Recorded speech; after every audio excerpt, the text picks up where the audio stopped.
mo na nakita yung anak nung sastre pagkatapos yung bugbugin. Yung mga bata mo, ha? Anong pangalan nun? Katoy, wala na raw dun sa lugar nila eh. Pag nakita ko yung ugok na yun, headshot sa akin yun.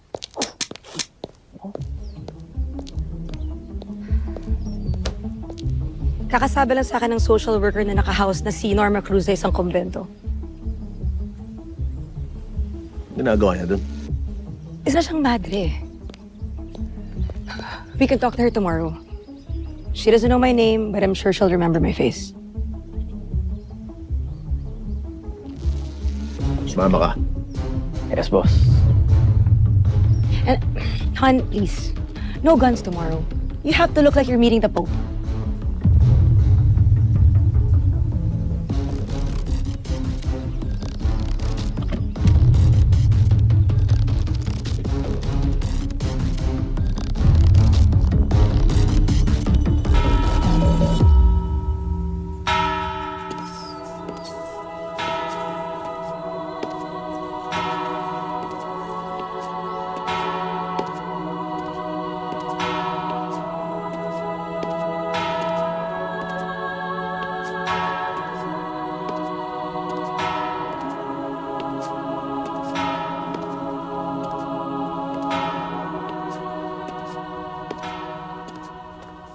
Sister!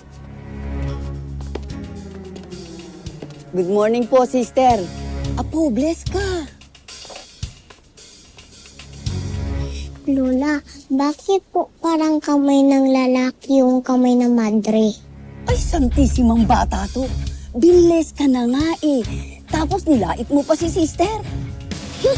Tayo na nga.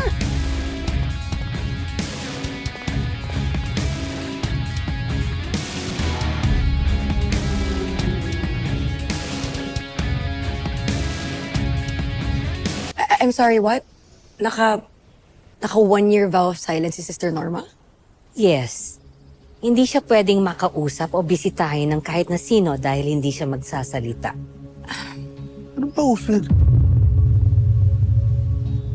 Pasensya na po, Sister Luby. It's just that it's the first time we've heard of such a thing. Hindi naman ito para maging uso lamang. Silence is a form of worship. It is a way of attentively listening to God's voice.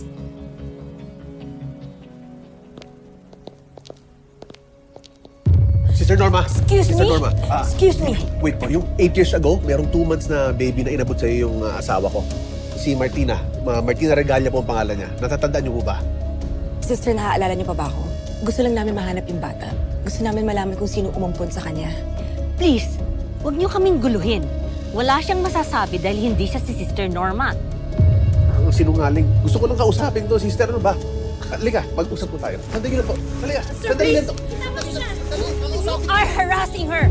Sinabi na hindi siya si Sister Norma. Siya si Sister Tessie. Deaf mute siya. At kahit nakaharap niyo si Sister Norma, hindi niya kayo may entertain. I just realized that it's not her. I'm sorry. It's not her. Talaga?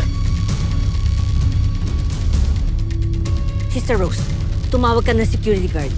I'm so sorry. It just got a little bit out of hand. I'm sorry, sister. Sir, doon po tayo sa labas. Sige. Please, leave! Yeah, sorry po.